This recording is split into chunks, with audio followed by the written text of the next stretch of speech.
Halo sahabat semua, selamat datang kembali. Dalam beberapa minggu terakhir, dunia menahan napas. Perang bayangan selama puluhan tahun antara Iran dan Israel telah meledak menjadi konfrontasi langsung.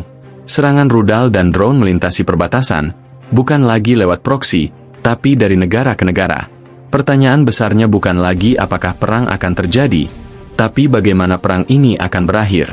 Dan satu skenario mengerikan terus menggema di kalangan analis. Akankah Iran bernasib sama seperti Irak? Akankah rezim para mullah tumbang, dan negaranya dipecah belah demi kepentingan kekuatan besar?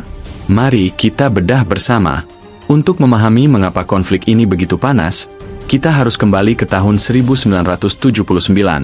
Revolusi Iran menggulingkan Raja Shah Reza Pahlavi yang pro-barat dan melahirkan Republik Islam Iran. Ini bukan sekadar pergantian rezim, ini adalah revolusi ideologis. Negara baru ini dibangun di atas fondasi teokrasi Syiah dengan satu cita-cita yang tak bisa ditawar, penghapusan total negara Israel dari peta dunia. Ini bukan retorika politik biasa. Para pemimpin tertinggi Iran, dari Ayatullah Khomeini hingga penerusnya, Ali Khamenei, berulang kali menegaskan bahwa Israel harus lenyap, dan kaum Yahudi tidak punya hak untuk eksis. Dari kacamata Israel, ini bukan ancaman kosong. Ini adalah deklarasi niat untuk melakukan genosida. Dengan dedikasi Iran yang begitu kuat, Israel menetapkan Iran sebagai country threat number one, ancaman eksistensial terbesar bagi mereka. The Ring of Fire, strategi pengepungan Iran. Selama puluhan tahun, Iran tidak menyerang secara langsung. Mereka cerdas. Mereka membangun apa yang disebut para ahli strategi sebagai Ring of Fire, atau cincin bara api di sekeliling Israel. Di barat, Gaza, ada Hamas dan Jihad Islam, yang didanai, dilatih, dan dipersenjatai oleh Iran. Di utara, Lebanon, ada Hizbullah, kekuatan proksi Iran yang paling kuat dan canggih, dengan persenjataan roket yang mampu menjangkau seluruh wilayah Israel. Di timur, Suriah Irak, milisi-milisi Syiah yang loyal kepada Teheran. Di selatan, Yaman, ada kelompok Houthi, yang dengan rudal dan drone-nya bisa mengancam jalur pelayaran vital di Laut Merah dan menargetkan Israel dari jauh. Strategi ini brilian, menciptakan tekanan konstan, menguras sumber daya Israel, dan memberikan Iran kemampuan untuk menyangkal keterlibatan langsung.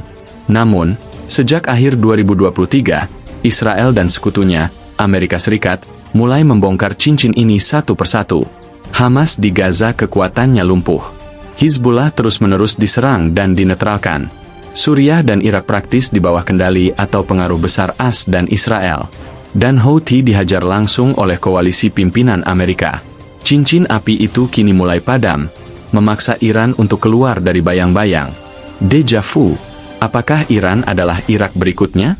Dan disinilah analogi dengan Irak menjadi sangat relevan dan menakutkan. Ingat tahun 2003? Dunia digiring untuk percaya bahwa Saddam Hussein memiliki senjata pemusnah massal atau WMD. Sebuah tuduhan yang kemudian terbukti bohong.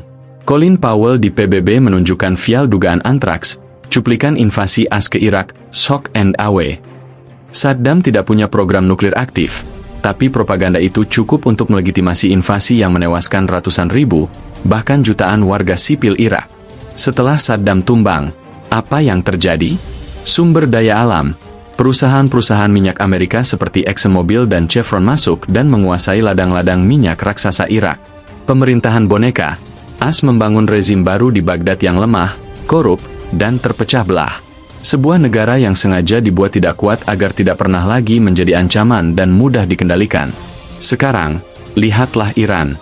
Iran memiliki cadangan minyak dan gas bumi 3 kali lebih besar dari Irak. Apa Anda pikir Amerika dan sekutunya tidak kemecer atau tergiur? Bagi Israel, tujuannya jelas, menumbangkan rezim yang bersumpah memusnahkan mereka.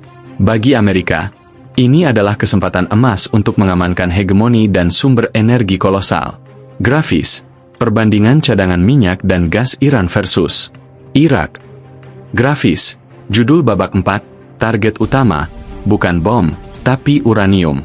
Host, jadi, apa pembenaran untuk menyerang Iran? Apakah Iran punya senjata nuklir? Jawabannya, belum. Tapi disinilah letak detail krusialnya. Iran mungkin belum punya bom, tapi mereka punya sesuatu yang sama berbahayanya di mata Israel. tumpukan cadangan uranium yang sangat besar dan telah diperkaya, enriched uranium. Uranium ini adalah bahan baku bom nuklir. Dengan stok yang ada, para ahli percaya Iran hanya butuh beberapa minggu untuk memproduksi cukup bahan fisil untuk beberapa bom jika mereka memutuskan untuk melakukannya. Inilah red line atau garis merah bagi Israel. Maka, target serangan Israel bukanlah bom yang belum ada, melainkan fasilitas pengayaan uranium, pusat penelitian dan pengembangan rudal balistik, dan yang terpenting, stok uranium itu sendiri. Dan disinilah skenario invasi darat masuk akal. Serangan udara mungkin bisa merusak fasilitas, tapi untuk merebut atau menghancurkan tumpukan uranium yang mungkin disimpan di bunker-bunker bawah tanah yang sangat dalam, diperlukan pasukan darat. Ground troops. Menghadapi ancaman eksistensial ini, kemana pemimpin Iran akan lari?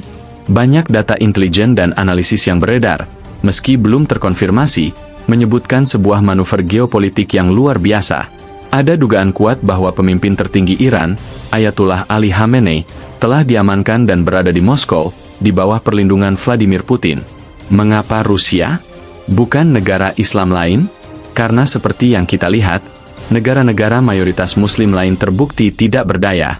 Mereka hanya bisa berteriak di panggung PBB atau mimbar masjid, tanpa kekuatan militer atau politik nyata untuk intervensi. Hanya Putin yang berani dan punya kapasitas untuk menantang hegemoni Amerika secara langsung.